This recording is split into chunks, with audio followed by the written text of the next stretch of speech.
Good morning, everyone. Thank you so much for coming. We are so proud to be here today announcing the Council on Women and Girls legislative agenda. I was very proud last year when the governor launched the Council on Women and Girls and asked me to serve as the council's co-chair.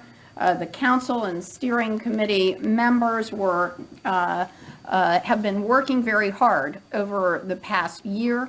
We asked all of our members and volunteers to submit legislative proposals to our council, and those subcommittee co-chairs looked at each of those recommendations, and our co-chairs reviewed proposals and made recommendations to our council leadership.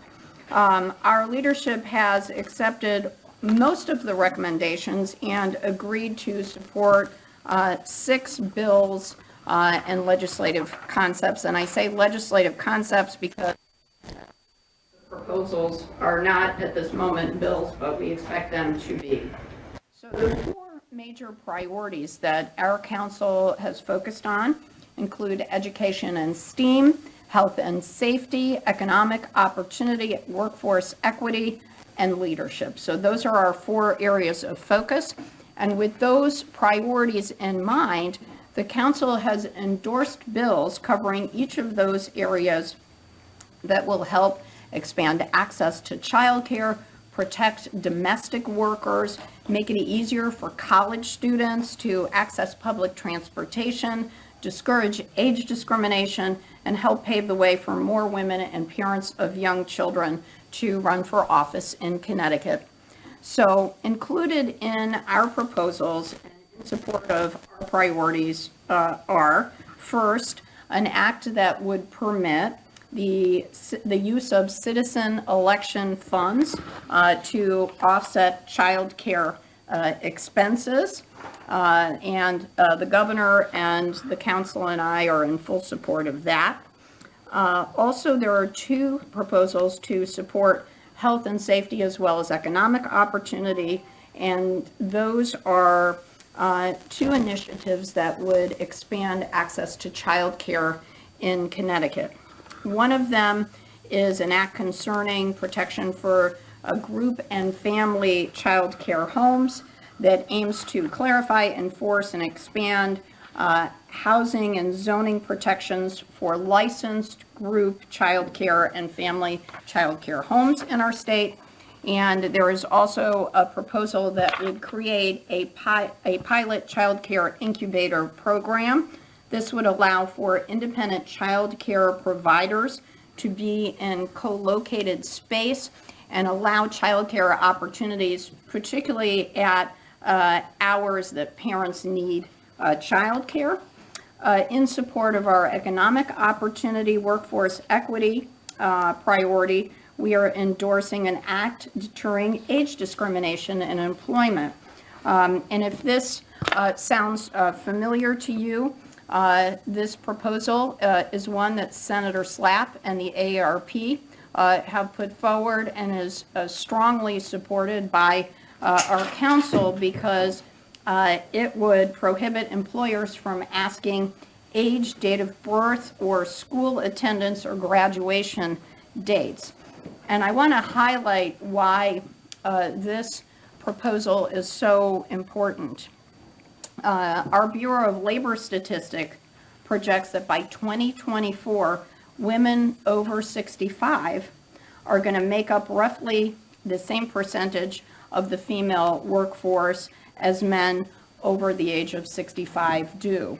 And I will tell you that from our CHRO agency, we have learned that last year, almost 500 age discrimination cases were filed with that agency, making up 11% of their caseload. So this is already a big problem in our state, and we're hoping that this legislation, which is supported by both the AARP and the CBIA, will become law. In support of our safety and workforce equity priorities, we are also supporting a legislative initiative to increase rights and protections of domestic workers. This was something that was discussed last session, and our council will be working to make sure that that becomes law. And in line with our education priorities, we are supporting a Department of Transportation initiative that's going to expand our UPass program. Right now, that program allows students and professors at state colleges and universities to buy a pass for $20, and then they can take unlimited trips on that. And we propose to expand that to allow all college students in our state, whether they attend private or public colleges, to be able to access that. So the final item that I'd like to mention, which Secretary McCaw and I and members of, some of the members of our council support, is an act concerning occupational licensing that would help military spouses, mainly women, who come to Connecticut with spouses that are serving in the military, have easier access to their occupational licensing. We think this is a good idea. It has not yet been discussed extensively by our council, but we expect to bring it up at our March meeting. And this concept is Senate Bill 13, a governor's proposal, which the secretary and I strongly support and hope that our council will as well. So with that, I want to thank all of our 27 commissioners and the members of our 4 legislative caucuses and the constitutional officers that make up our council membership for their service. I want to thank the more than 100 organizations and individuals who are part of our steering committee and who participated with us over the past year. And we're grateful that we are able to support concepts submitted to the council by ARP, AFSCME Council 4, all of our kin, and the YWCA of Hartford. So with that, it is my great pleasure to bring up the vice chair of the council and a key member of our administration, Secretary Melissa. Well, good morning to all of you today. Leadership, Lieutenant Governor Bysiewicz, in establishing the Council on Women and Girls. I have to say, one, that Connecticut should be very proud to have an outstanding woman leader and none other than Lieutenant Governor Susan Bysiewicz. I will tell you, she drives a hard agenda and expects outcomes for all of her partners and leaders on the commission. So thank you for your leadership. We usually do it in under an hour, right? And well, I'm very pleased, in addition to vice chairing the council, to also help lead the leadership subcommittee. And I just want to flag and highlight for you one of the proposals that Lieutenant Governor spoke about, and that is the proposal surrounding preventing or reducing age discrimination in hiring, in which the initial application cannot request items such as date of birth or the dates in which you completed your college graduation. This is particularly important with respect to some of the data that has come out of the AARP that shows that women have a greater proportion or likelihood to experience age discrimination. The work that we're doing in the council. I also really want to flag the leadership of the state of Connecticut. What we're currently proposing in law, the Connecticut Department of Administrative Services has already implemented. So in all of our initial applications, we ask for data that would suggest an individual's age. And the goal here is to ensure that there's a greater opportunity for women and men to be considered for their true qualifications. So we're very excited about that legislation that is currently being proposed that would be expanded statewide. I also want to flag the work that's related to the education subcommittee surrounding UPass. UPass is a transportation program that is currently provided only to our public colleges and universities. We are proposing to expand that more broadly to our private higher education institutions. We often hear so much about one of the challenges to accessing higher ed or seeking to pursue a higher degree is transportation, or the ability to transport your children to school, things of that nature. Also, we know that greater predictors of success suggest that if you can actually have an internship or some practical job experience, it's greater likelihood that you'll be successful in your future career. So transportation, particularly in the higher education realm, is a great opportunity to strengthen the outcomes for graduates of our institutions broadly, public and private, and certainly to the benefit of women. So very excited about the proposals that are before the General Assembly, and appreciative for your leadership as well as our partnership with our legislative friends as well. Thank you. Thank you. And with that, I'd like to bring up my partner in government who recognized the importance of creating a council like this. There are very few states that have such a council, so it shows his priority and his leadership. Governor Lamont. Well, thanks, Susan, and Melissa, and all of you. There's an old saw. If you want a speech, ask a guy. If you want to get something done, ask a woman, especially a busy woman. Melissa, I thought you were balancing the budget. You were doing a lot of things here. You were multitasking. I thank each and every one of you. Let me just tell you why I think this is so important, and Susan, Melissa taking the lead here is really key. I'm trying to do everything I can to make it easier to work, make it easier for girls to aspire to the very highest, make it easier for women to work in this state. It's the right thing to do, and we desperately need everybody able to work to do that, and make sure that I take any roadblocks out of the way. That's why, for me, paid family and medical leave was an absolute priority.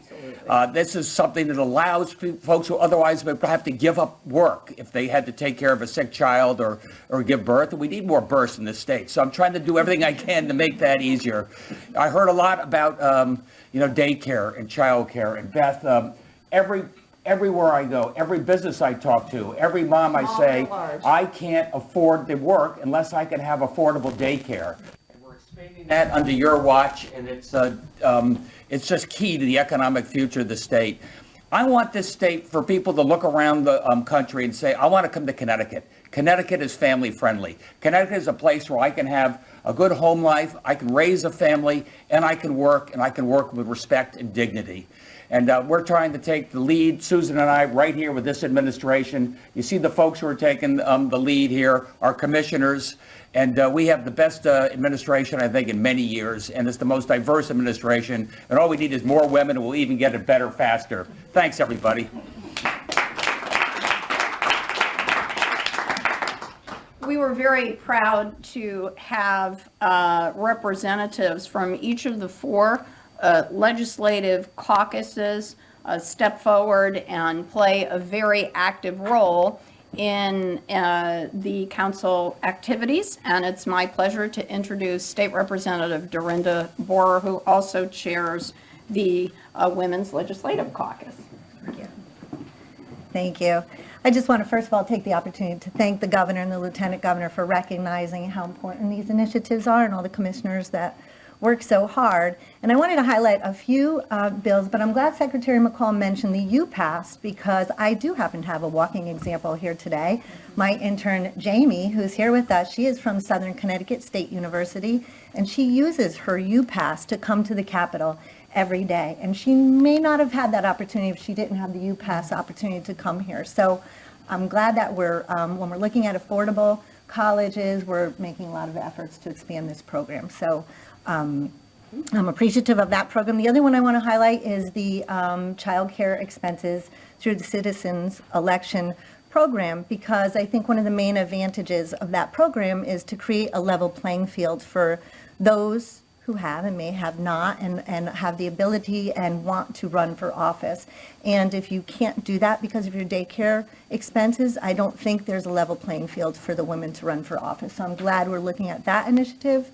And then finally, I know the Lieutenant Governor mentioned the veterans proposal, and I know that's still being vetted out and worked through the process. I'm the Veterans Chair, of the Veterans Committee, and we, in 2018, passed a bill for reciprocity for teacher education certification, and we really need to expand that because our military families are burdened to begin with, and I think every opportunity we can take to help them and help with their affordability and entice them to be here in Connecticut, the better. We have about 9,000 families, I think, through our sub-base, and everything we can do to support our military personnel is a great initiative. So thank you to everybody for all the work that they've done. Thank you. Thank you so much. And finally, I'd like to bring up Senator Julie Kushner, who's been a key partner in helping us to pass paid family medical leave and to raise the minimum wage. Senator Kushner. Thank you, Lieutenant Governor. It is amazing to be here and to be here with you. And I have to congratulate you on all the hard work you've put into building up a woman's agenda and a children's agenda. And Governor, of course, you get a lot of the credit for this as well, since you had a role to play in making sure this happened. Last year was an amazing session in passing the Paid Family and Medical Leave Act and the minimum wage, raising the minimum wage to $15 an hour. Will have an immense impact on families, working families here in Connecticut. It was a lot to get done last year, but this year we are looking forward to taking on more of this agenda. And I would like to highlight the issue of domestic workers. It seems crazy to me that we have carved out a workforce and said you are not offered the same protections and the same advantages as other workers here in the state of Connecticut. And that's something we need to address. This is a field that is primarily workforce of women, and often the children of women who were domestic workers enter that field as well. This is something that is very generational and something we need to address this year. We are going to have this in our first public hearing. The Labor Committee has voted to draft this bill, and it'll be heard next week. And so I encourage everyone to make sure that we're not perpetuating a custom, a tradition that takes advantage of domestic workers, that we need to do something about it and fix this problem now. Thank you. Thank you so much. So with that, we are very delighted to have so many members of the media who have come. We appreciate it. And now's your opportunity to ask any questions that you have of Governor Lamont, the Secretary, me, or any of these fabulous experts that are here. On the child care expenses from Yep. the election funds, obviously that would apply to men and women. Absolutely. I don't know if you saw the recent Ruth Bader Ginsburg movie, but what about a candidate, male or female, taking care of an elderly parent, which is going to be, or probably is, just as common now as women and men taking care of little ones?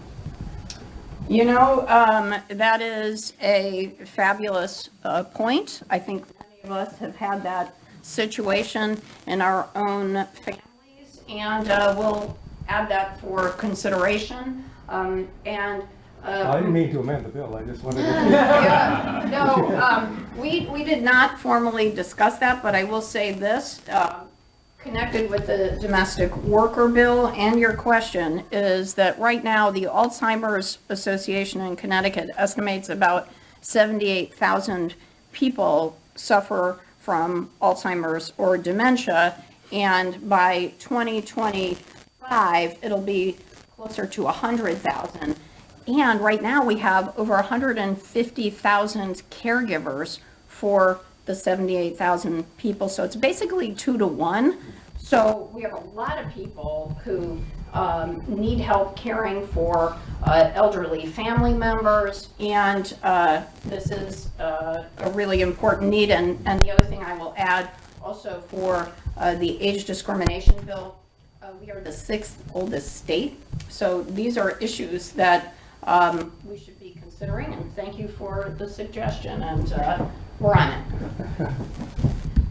Any other questions? All right. Thanks, Well, everybody. thank you for coming. We appreciate it. Governor, you can take some off topic after the